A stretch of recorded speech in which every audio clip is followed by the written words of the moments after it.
President Yoweri Museveni graced a groundbreaking meeting with leaders of political parties represented in Parliament under the Inter-Party Organization for Dialogue, IPOD, in Munyonyo, Kampala.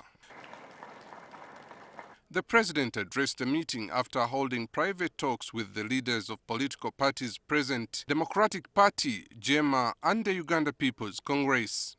Without directly responding to the leaders who had called for a clear roadmap on the transition from him to another leader, President Museveni said he was not worried about transition, that it was the welfare of Ugandans that preoccupied his mind. Talking about transition, how he'd like to sit in the audience and see Museveni handing power, that is the most important thing for him. The largest opposition party, the Forum for Democratic Change, FDC, kept its promise to boycott the meeting. The FDC party president's seat on the podium remained vacant. 2 weeks ago, FDC said it will not dialogue with NRM chairman. President Museveni, whose government they said was presiding over their harassment and blocking their activities. However, leaders of the Democratic Party, JEMA, and Uganda People's Congress attended the meeting.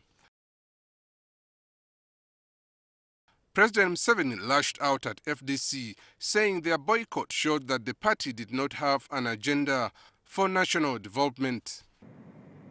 When you don't dialogue,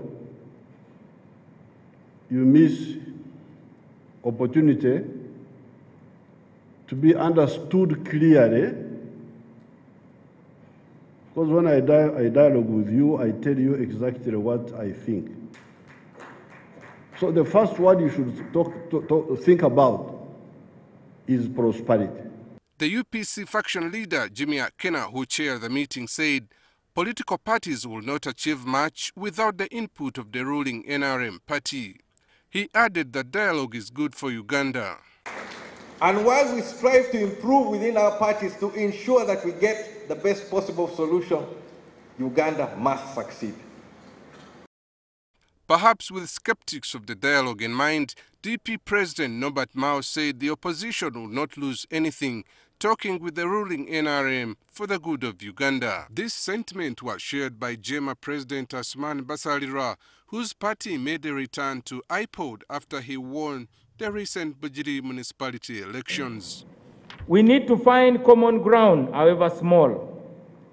We believe very strongly that if we ignore dialogue, then we will have cursed the future generations. We are here to get assurances and commitment that from today onwards, this country must be guided by human rights and freedoms as they appear in our Constitution. The meeting had 4 agenda items: strengthening political parties to enhance their relevance and effectiveness, promotion of inclusiveness in politics with focus on the youth and women, and improving governance, human rights and observance of the rule of law. Aaron Mukama, NTV.